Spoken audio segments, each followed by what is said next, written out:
Hello YouTube, my name is Redmon and I welcome you to my channel where I talk about startups, productivity and lifestyle. Welcome to my very first episode called Build Up a Startup with me. Today, I'll be going through the building blocks of an idea to execution. I invite you to my journey of my thoughts, my decisions, my wins and my drawbacks. You will be the angel hovering over me and judging me through my quest to develop creator mindset from the bottom to something magnificent. I will teach you some tricks to boost your efficiency, so stick close to the end and I'll cover the newest scientifically researched methods. We are 11 months into creator mindset and I have achieved a handful of milestones that I'm grateful for and I would love to share with you. I still have a lot to learn when it comes to building a startup, yet this is exciting and nerve-wracking at the same time. With that said, without further ado, enjoy.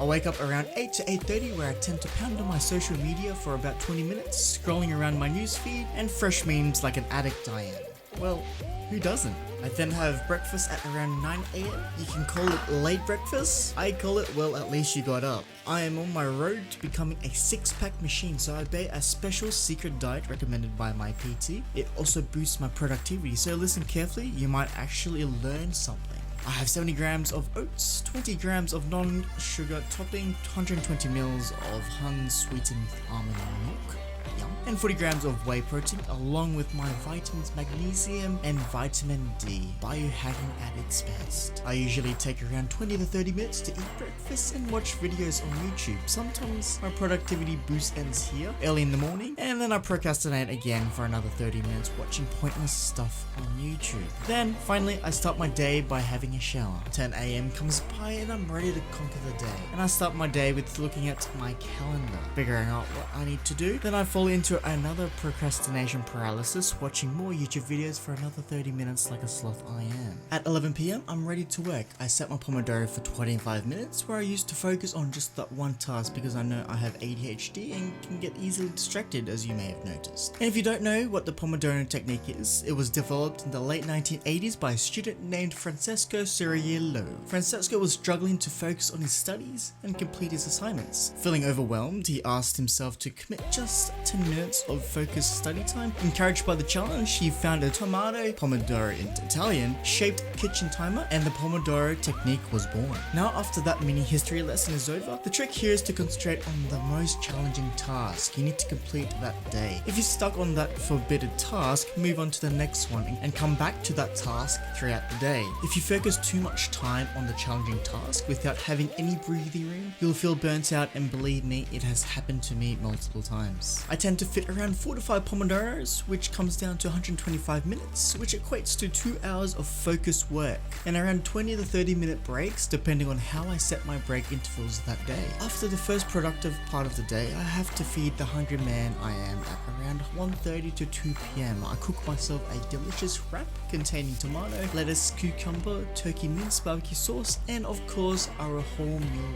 wrap, while I chug down with my chocolate whey protein with water. At 3 PM I dose myself with more procrastination, then continue working on creator mindset. Currently working on answering emails to leads that have replied to us and sending out leads as well. I usually delegate this, but this is more of a hands-on process, but for now I'm doing it myself. I'm also creating a manual that I will be giving to my VA through the process, which I will be sharing to you guys once we have that completed. A quick tip which you might find useful whether you want to explain something to someone remotely. Traditionally you would set out step 1, do this, step 2, do this, and so forth.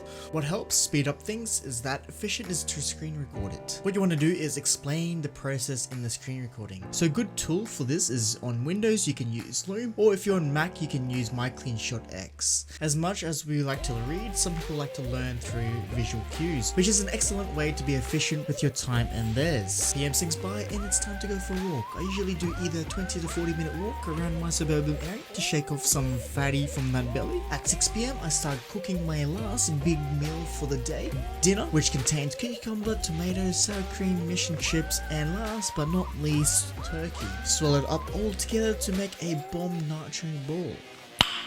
Nice. I then bring my nacho bowl into my room like an introverted caveman I am and start watching Shark Tank, the Australian version, and learning different ideas from them. Then at 8 PM I start either working on writing up my script for my next YouTube video or work on creative mindset. At this time of the day I'm pretty flexible with my work. For example, this evening I am writing up the rest of the scripted video you are currently watching. Hi future me. Then from 9 till 10:20 PM I head over to the gym to stretch some muscle. And by the way, one of the more lesson learned is don't go to the gym during the day. Well, don't go to the gym when it's busy peak hour. Depending on the time you go, morning or evening, the time you're either waiting for your turn on heating up the bar or just lining up in the shower. So yeah, making sure that you are knowing what time you are going without making sure that you're going during peak hour. For my session this evening, I'll be doing a HIIT program that consists of a sled push, battle ropes, tire flip, and the medicine ball with a 130-minute break with 4 sets with 1 new set each week. This was my second time doing HIIT and I almost had my nacho ball back from the stomach, which is a good sign for a productive training session. From 10:30 till 11 I chat with my dearest beloved girlfriend. Then at 12:30 I start laying on my comfy bed that's made out of foam, where I instantly pass out within the 10 minutes to do it all over again the next morning. As you can see, becoming successful is about everyday routine in work. Even if you know all the techniques and methods to boost your efficiency, you may find yourself scrolling through YouTube and Reddit. Here are some of the key points to help you work effectively throughout your entire day. 1 is to have a healthy diet. That's making sure you're eating your fruits and veggies and cutting down on those processed food. 2, at least doing 8 to 10,000 steps a day. 3, if you haven't already, try out the Pomodoro technique. You can thank me later. 4, finding a person to motivate you for everyday winnings. And 5, and finally, stop procrastinating. If you want to come along on this journey and grow with me, there are plenty of other productivity hacks that I've learned and love to share with you. So be sure to hit that subscribe button and don't forget to turn on that post notification too, so you know when I upload next. This is Redmon with you today, and until the next one, deuce.